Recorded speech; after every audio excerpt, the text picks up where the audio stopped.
Hello है, नमस्कार। NBT online देख रहे हैं आप, और मैं हूं आपके साथ अंशुल तलमले। यूएई में चौथी बार एशिया कप हो रहा है। इसकी शुरुआत 27 अगस्त से होगी और फाइनल 11 सितंबर को खेला जाएगा।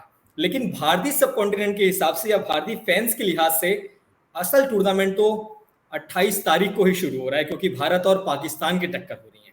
भारत दूसरी बार लगातार 3 खिताब जीतने की तैयारी में होगा। उसने 2016 और 2018 यानी लास्ट के दोनों एडिशन अपने नाम की। इसके पहले 1990, 1988, 1990 और 1995 में लगातार 3 बार चैंपियन बन चुका है। मेरे साथ पूरी बातचीत करने के लिए नित्यानंद पाठक हैं। इस बार विराट कोहली कप्तान नहीं है नित्यानंद, इस बार नए कप्तान, या यूं कहें कि वर्ल्ड T20 के बाद से जिस तरह से नई तरीके की एक बागडोर दी गई है रोहित शर्मा को, वो है। और कई फेरबदल हैं इस टीम में। क्या इस टीम में इतना मादा है कि पाकिस्तान को उसके पहले ही मैच में पटकनी दे, और उसके बाद में फिर लगातार जिस तरीके से थ्रेट बनता आ रहा था बांग्लादेश, हालांकि हर बार पिछली बार की तरह वो अलग ग्रुप में है, लेकिन वो भी एक बिग कंटेंडर है इस पूरी लिस्ट में।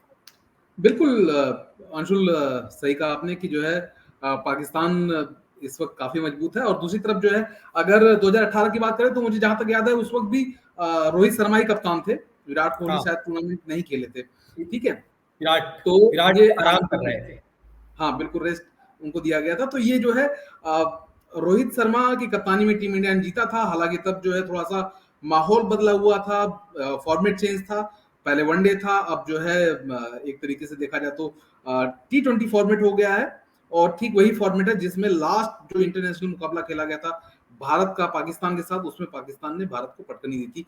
तो देखिए, सबसे बड़ा सवाल भारतीय फैंस के लिए तो यही है कि भारतीय टीम कितनी मजबूत है, कितनी कमजोर है। और इस लिहाज से नहीं कि टूर्नामेंट जीतती है या नहीं जीतती है, बल्कि वो इस प्रोस्पेक्टिव से सोच रहे हैं कि पाकिस्तान के खिलाफ जब उतरेगी तो पाकिस्तानी प्लेयर्स के खिलाफ वो कितना मजबूत है।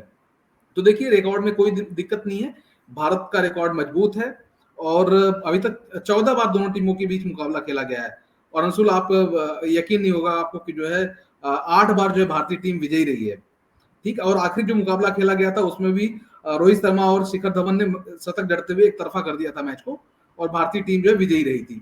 तो ये पूरा सिनेरियो है। और अगर इस टीम की आप बात करेंगे अंशुल, देखिए तो जो सबसे पहला जो सवाल आता है कि भारतीय टीम कितनी मजबूत है, तो देखिए आप, ये जो खिलाड़ी हैं, 17 खिलाड़ी हैं, उसमें जो है आपको एक 15 से एक 15+2, 15 15+2। खिलाड़ी, बिल्कुल 15 खिलाड़ी हैं। और आप जो है उस ये, जी बिल्कुल, 3 अतिरिक्त हैं। और ये पूरे स्टार खिलाड़ियों से भरी हुई टीम है। ठीक है, ऐसा कोई खिलाड़ी नहीं जिसको 2-4 करोड़ लोग नहीं जानते हो। और सबसे कम अनुभवी अगर आप बात करेंगे तो मुझे लग रहा है कि अर्शदीप होंगे। और अर्शदीप, रवि बिश्नोई, इनको भी जो है बहुत से लोग जानते हैं क्योंकि आईपीएल में धमाल कर चुके हैं। आवेश खान है। तो मुझे लगता है कि सारे स्टार खिलाड़ी हैं। लेकिन जो सबसे बड़ी टीम की मजबूती है, हमेशा की तरह भारतीय टीम की जो है वो बैटिंग है। और दूसरी बात जो है, अगर आप देखेंगे तो जो है ऑलराउंडर्स 4 इस टीम में है। तो इस प्रोस्पेक्टिव से भी ये टीम मजबूत है।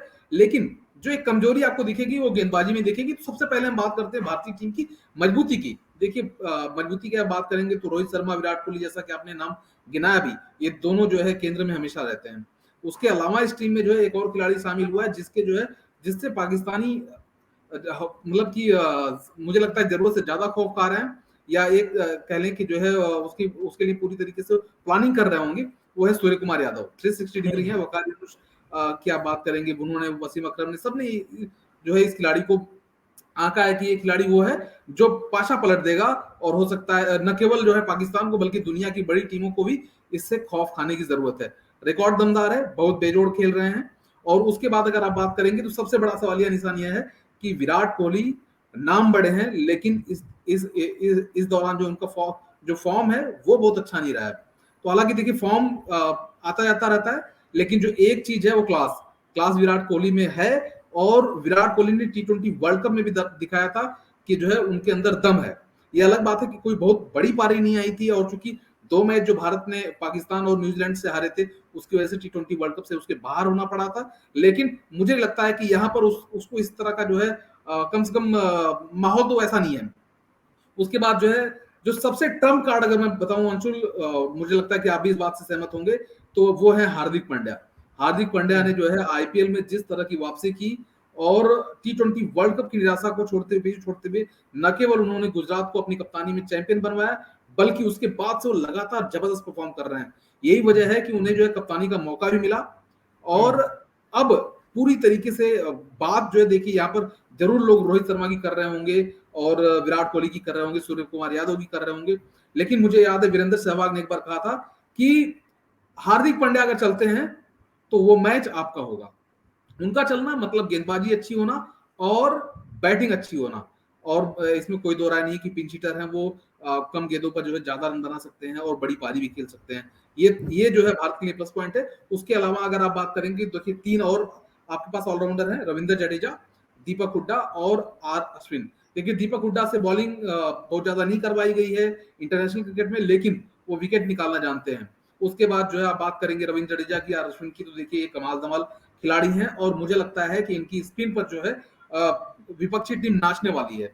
और जब ये मैदान पर उतरेंगे तो आर अश्विन ने देखिए भले ही टेस्ट में जो है कई 50 और बड़ी पारियां खेल चुके हैं अश्विन और जडेजा, लेकिन जब टी20 फॉर्मेट में ये उतरते हैं तो ये बताते हैं कि इनसे बड़ा विध्वंसक कोई बल्लेबाज नहीं है। तो मुझे लगता है कि ये सबसे जो एक्स फैक्टर है भारत के लिए वो ये है। उसके बाद जो है बात करते हैं, एक बहुत अहम नाम है जिसको विकेट कीपिंग की लिस्ट में रखा गया है, लेकिन वो है धुरंधर बल्लेबाज केएल राहुल। हालांकि अलग बात है कि चोट की वजह से लंबे समय से वो इंटरनेशनल नहीं खेले थे, उसके बाद जिम्बाब्वे के खिलाफ वापसी की, वापसी उतनी सुखद नहीं रही, लेकिन केएल राहुल को हमने देखा है कि वो जो है बोलते नहीं है, उनका बल्ला बोलता है, वो खामोशी से काम लेते हैं। और तो उम्मीद करेंगे कि यहाँ पर जब भारत का पहला मैच होगा पाकिस्तान के खिलाफ तो केएल राहुल उस फॉर्म में दिखाई देंगे जिसके लिए वो जाने जाते हैं। 2 शतक जड़ चुके हैं इंटरनेशनल क्रिकेट में। जी बिल्कुल। स्क्वाड की बात अगर हम करें ओवरऑल, अगर precise to be very precise मैं स्क्वाड की बात करूं तो 4-3 का रेशियो है आपके पास में। 3 ही पेसर्स आप लेकर गए हैं, 4 स्पिनर आपके पास में है। 3 पेसर में आप जब जसप्रीत बुमराह को नहीं रखते तो क्या मोहम्मद शमी को इस स्क्वाड में होना चाहिए था? आप भुवनेश्वर कुमार के साथ जा रहे हैं, नो डाउट वो एक सीरियल कैंपेनर है, हर सीजन दर सीजन वो बेहतरीन प्रदर्शन करते आ रहे हैं, लग नहीं रहा है कहीं से भी कहीं तक की उम्र उनके इस खेल में आड़े आ रहा है। अर्शदीप सिंह, आवेश खान, क्या मोहम्मद शमी जैसा एक खिलाड़ी यहां पर होता, या फिर आप मोहम्मद सिराज को अगर अपने व्हाइट बॉल फॉर्मेट में रखना चाहेंगे या उसके प्लान ऑफ एक्शन में अगर आप होंगे, आपके स्कीम ऑफ प्लान्स में होंगे, तो शायद वहां पर टीम एक तरीके से मजबूत होती है। और जब 4 स्पिनर्स आपके पास में है, आप रविचंद्रन अश्विन को लेकर जा रहे हैं, आपके पास में रविंद्र जडेजा है, बैकअप में ऑलरेडी आपके पास में ऐसा खिलाड़ी है जिसको अंदर रखना चाहिए था अक्षर पटेल, लेकिन आप रवि बिश्नोई के साथ में है, आपके पास में युजवेंद्र चहल है। क्या इस 4 में से आप 2 स्पिनर की भी इस टीम में एंट्री देख रहे हैं? देखिए बिल्कुल आपने सही कहा अंशुल। देखिए इस टीम में 3 आपको पेसर जरूर दिखाई दे रहे हैं, स्पेशलिस्ट पेसर वैसे हैं 4। चौथा हार्दिक पांड्या को मैं रखूंगा। और देखिए मुझे लग रहा है कि जो 3 पेसर आपको स्पेशलिस्ट दिख रहे हैं उसमें से हो सकता है कि 2 ही पेसर खेलें टीम प्लेइंग 11 में। हो सकता है कि भुवनेश्वर कुमार रहे, उनके साथ अर्शदीप रहे, या हो सकता है कि आवेश खान हो, उनके अलावा जो हार्दिक पांड्या हो उनके, और इन तीनों के अलावा जो 2 और स्पेशलिस्ट स्पिनर हैं, एक हो सकता है कि ऑलराउंडर के रूप में रविंद्र जडेजा हो और दूसरे जो है युजवेंद्र चहल हो।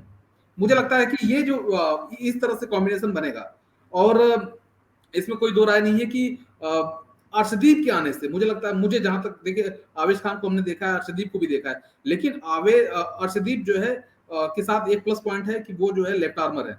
और जब लेफ्ट आर्मर सभी को पता है कि जब विपक्षी टीम में आपके जो है दाएं हाथ का बल्लेबाज ज्यादा हो तो उस वक्त लेफ्ट आर्मर आपका न केवल जो है आपके लिए सबसे बड़ा ब्रह्मास्त्र होता है वो। और हमने देखा है भारतीय टीम के लिए भी कमोबेश यही हमेशा साबित होता रहा है, चाहे पाकिस्तान के खिलाफ खेला हो भारत, चाहे जो है वो न्यूजीलैंड हो, इंग्लैंड हो, लिस्ट लंबी है। हर लेफ्ट आर्म पेसर्स के आगे हमारे टॉप ऑर्डर स्पेशली बुरी तरीके से फ्लॉप होते हैं, उनका फुटवर्क नहीं चलता, उनको बैट किस तरीके से घुमाना है उस तरीके से भूल जाते हैं जैसे वो कोई नौसिखिया बल्लेबाज हो। तो उम्मीद यही है कि इस टीम के साथ में टीम इंडिया शुरुआत करे, जबरदस्त अंदाज में अपना आगाज करे, और वर्ल्ड T20 में जो गलती की थी, आपने पहला ही मैच गवा दिया था पाकिस्तान से, एक साइकोलॉजिकल दबाव में आप थे, उसके बाद में पूरे टूर्नामेंट में उससे उबर नहीं पाए। यहाँ पर उस चीज से अगर हम उभरेंगे तो निश्चित तौर पर टीम इंडिया बहुत आगे जाएगी और लगातार तीसरी बार एशिया कप पर अपना खिताब जमाएगी। फिलहाल इस वीडियो में इतना ही। मुझे अंशुल और मेरे साथी नित्यानंद को दीजिए इजाजत। आप सभी देखते रहिए एनबीटी ऑनलाइन। शुक्रिया।